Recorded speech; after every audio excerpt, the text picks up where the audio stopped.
পুলিশের ভ্যানে গ্রেফতার দুই ছাগল, ভাইরাল ভিডিও ঘিরে হাসির রোল নেট দুনিয়ায়। পুলিশের গাড়িতে সাধারণত অভিযুক্ত বা উদ্ধার হওয়া মানুষকেই দেখা যায়, কিন্তু এবার সেই পরিচিত দৃশ্যেই যেন নতুন মোড়। সোশ্যাল মিডিয়ায় ভাইরাল হওয়া একটি ভিডিওতে দেখা যাচ্ছে পুলিশের একটি ভ্যানে তোলা হচ্ছে দুটি ছাগল, আর সেই দৃশ্য ঘিরেই নেট দুনিয়ায় শুরু হয়েছে মজার মন্তব্যের বন্যা। চারদিকে যেন হাসির রোল।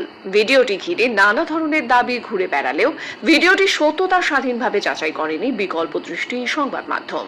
তবে স্থানীয়ভাবে শোনা যাচ্ছে জলপাইগুড়িতে পথ দুর্ঘটনা রোধের উদ্দেশ্যে রাস্তায় অবাধে ঘুরে বেড়ানো ছাগল দুটিকে পুলিশ সরিয়ে নিয়ে যায়। যদিও এ বিষয়ে প্রশাসনের পক্ষ থেকে এখনো পর্যন্ত কোনো আনুষ্ঠানিক প্রতিক্রিয়া পাওয়া যায়নি। ভিডিও প্রকাশ্যে আসতেই কেউ লিখেছেন পথ দুর্ঘটনার অভিযোগে গ্রেফতার দুই ছাগল, আবার কেউ মজা করে বলছেন ছাগলদেরও বুঝি এবার থানায় হাজিরা দিতে হবে। এমন সব মন্তব্যে সোশ্যাল মিডিয়া সরগরম। তবে হাসি ঠাট্টার মধ্যেও একটি গুরুত্বপূর্ণ প্রশ্ন উঠে এসেছে, গবাদি পশুগুলোকে রাস্তায় অবাধে ছেড়ে দেওয়া হয় কেন? ব্যস্ত সড়কে এভাবে পশু ঘোরাফেরা করলে দুর্ঘটনার আশঙ্কা বাড়ে, যা মানুষ ও পশু উভয়ের জন্যই ঝুঁকিপূর্ণ।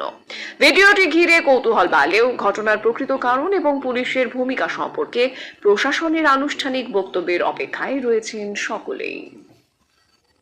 ছেলেরা